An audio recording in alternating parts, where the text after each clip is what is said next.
अस्सलामुअलैकुम, welcome to my YouTube channel Saba chemist और मैं हूं आपकी प्रोफेसर सबा स्टार। आज मैं आप लोगों को सेकेंड ईयर फिज़िक्स के कुछ इम्पोर्टेंट लॉन्ग क्वेश्चन बताऊंगी जो कि 100% आपको कामयाबी दिलाएंगे आपके पेपर में। इसको करने के बाद इंशाल्लाह आप लोग 100% मार्क्स हासिल कर सकते हैं, लेकिन शर्त यह है कि आपने इसको अच्छे से तैयार करना है। तो चलते हैं अपन चैप्टर नंबर 1 की तरफ, जो कि हमारे सेकेंड ईयर का चैप्टर नंबर 12 है, इलेक्ट्रोस्टैटिक्स। इसके दो लॉन्ग क्वेश्चन है। फर्स्ट है define electric potential, derive the expressions for electric potential at a certain point due two point charge. Point charge की वजह से इसकी हमने इलेक्ट्रिक पोटेंशियल जो है उसको मालूम करना है, उसके जो एक्सप्रेशंस हैं उसको ड्राइव करना है। सेकंड न्यूमेरिकल्स है, वो है a proton placed in a uniform electric field of 5000 newton per coulomb directed to right is allowed to go through a distance of 10 centimeter. Calculate potential difference between two points, work done and velocity, कि इनके दरमियान जो velocity है उसके और work done है उसका potential difference calculate करना है। नेक्स्ट है चैप्टर नंबर 13, करंट इलेक्ट्रिसिटी। इसके भी दो लॉन्ग क्वेश्चन है।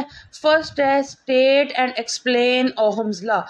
ओहम्स लॉ को इसकी स्टेटमेंट भी लिखनी है और उसको कम्प्लीटली एक्सप्लेन भी करना है, यानी उसकी डेरिवेशन वगैरह भी करनी है।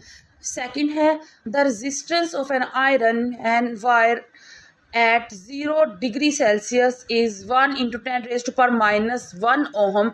What is the resistance at 500 degree Celsius temperature? Coefficient of resistance of iron 5.2 into 10 raised to power minus 3 per Kelvin. ये इसकी coefficient of resistance है। ठीक है, ये आपने इसमें से मालूम करनी है कि अगर एक टेम्परेचर इतना है तो इतना ओम है, अगर इतना टेम्परेचर हो तो कितनी वो होगी रेजिस्टेंस की। ठीक है, नेक्स्ट है chapter number 14, electromagnetism.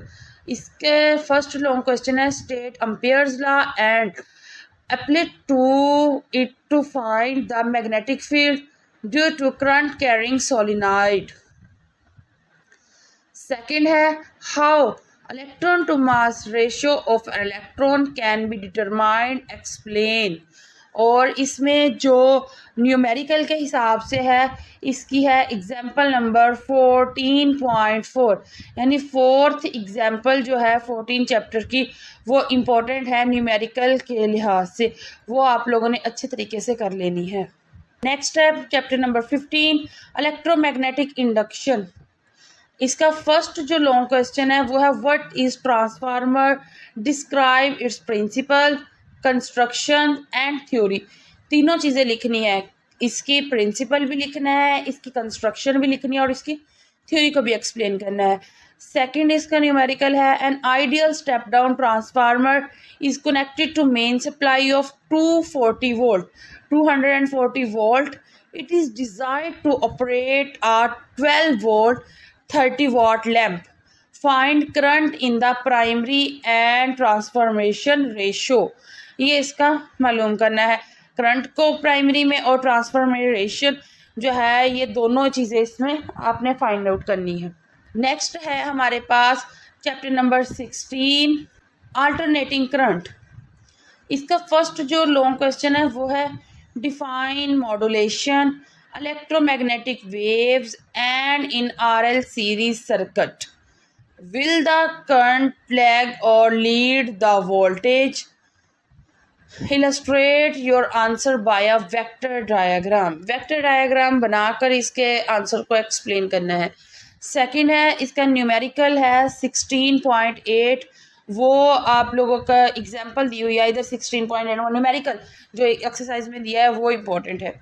Third, discuss the behavior of an inductor in an AC circuit and write expressions for the inductive resistors. Fourth, an iron core coil of 2 Hz and 50 ohm is placed in series with a resistance of 450 ohm and AC supply of 100 volt. 50 Hz is connected across the circuit. Find the current flowing in the cell. Next, chapter number 17, physics of solids. इसके देखें, इसके जो numericals है वो 17.2, 17.3 and 17.4, यानी कि इसका second, third and fourth numerical जो है वो बहुत इंपॉर्टेंट है। सेकंड इसका क्वेश्चन है define stress and strain, what is strain energy, calculate its value in terms of modulus of elasticity. Strain energy की हम लोगों ने वैल्यू को कैलकुलेट करना है in terms of modulus of elasticity, इस टर्म में। Next, what is energy band theory in solids, distinguish between conductors, insulators and semiconductors on the basis of this theory, इनमें फ़र्क भी बताना है। नेक्स्ट है हमारे पास चैप्टर नंबर 18 इलेक्ट्रॉनिक्स। इसके जो लॉन्ग क्वेश्चन है ये ज़्यादा जो मोस्ट इम्पॉर्टेंट है वो जस्ट इसका न्यूमेरिकल ही है, जो कि the current flowing into base of transistor in 100 mu ampere, find its ratio IC over IE if the value of current gain b is 100। ये इसका एक जो लॉन्ग क्वेश्चन है न्यूमेरिकल वही इंपॉर्टेंट है। नेक्स्ट है हमारे पास chapter number 19 dawn of modern physics. इसके जो है वो 4 लॉन्ग क्वेश्चन है। फर्स्ट वाला है what is photo electric effect, explain it on the basis of quantum theory. Second question है what is de Broglie's wavelength of an electron whose kinetic energy is 120 electron volt. इस ये numerical है, ठीक है, इसको देख लीजिएगा। थर्ड वाला है a particle of mass 5 milligram moves with the speed of 8 metre per second, calculate its de Broglie wavelength. इसकी डी ब्रॉगली वेवलेंथ मालूम करनी है, ये भी न्यूमेरिकल है। फोर्थ वाला है इसका न्यूमेरिकल नंबर 10 जो है 19.10, जो 10 न्यूमेरिकल नंबर है वो बहुत इंपॉर्टेंट है, उसको अच्छे से याद कर लीजिएगा। नेक्स्ट है हमारे पास चैप्टर नंबर 20 एटॉमिक स्पेक्ट्रा। इसके लॉन्ग क्वेश्चन जो हैं वो 2 इंपॉर्टेंट है। फर्स्ट है what is meant by inner shell transition and characteristics of X rays, how X rays are produced, write down any 2 properties of it. Inner shell transition के बारे में बताना है, एक्सरेज की प्रॉपर्टीज, इसकी प्रोडक्शन और इसकी 2 प्रॉपर्टीज बतानी है।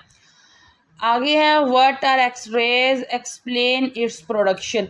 इसमें सिर्फ आप लोगों ने एक्सरेज के बारे में बताना है और इसकी प्रोडक्शन पे तफसील से बताना है। ये 2 क्वेश्चन है, मतलब एक्सरेज या तो उस लिहाज से आएगा, फर्स्ट वाले क्वेश्चन के हिसाब से एक्सरेज के बारे में पूछेंगे, या सेकंड क्वेश्चन जिस तरह से बताया गया है कि what are X rays, explain its production, इस लिहाज से ये पेपर में आएगा। नेक्स्ट है हमारे पास चैप्टर नंबर 21 न्यूक्लियर फिजिक्स। इसके 3 लॉन्ग क्वेश्चन है what is radio activity, discuss emission of alpha and beta and gamma radiations from radioactive nuclei। ये इसका है सेकंड है न्यूमेरिकल नंबर 21.8, यानी कि जो इसका 8वां न्यूमेरिकल होगा वो बहुत इंपॉर्टेंट है। और थर्ड वाला है explain the principle, construction and working of GM counter. इसके GM काउंटर जो है उसका प्रिंसिपल, कंस्ट्रक्शन और वर्किंग को एक्सप्लेन करना है। ये आप लोगों का जो फुल पेपर है इसके लॉन्ग क्वेश्चन मैंने आपको बता दिए हैं, आप लोग इनको अच्छे से तैयार कर लीजिएगा। इंशाल्लाह 100% पेपर आप लोगों का इन्हीं क्वेश्चन में से सॉल्व हो जाएगा। अपना ख्याल रखिएगा। All the best for the paper. Allah आपको कामयाब करे। अपना ख्याल रखिएगा। अल्लाह हाफिज़।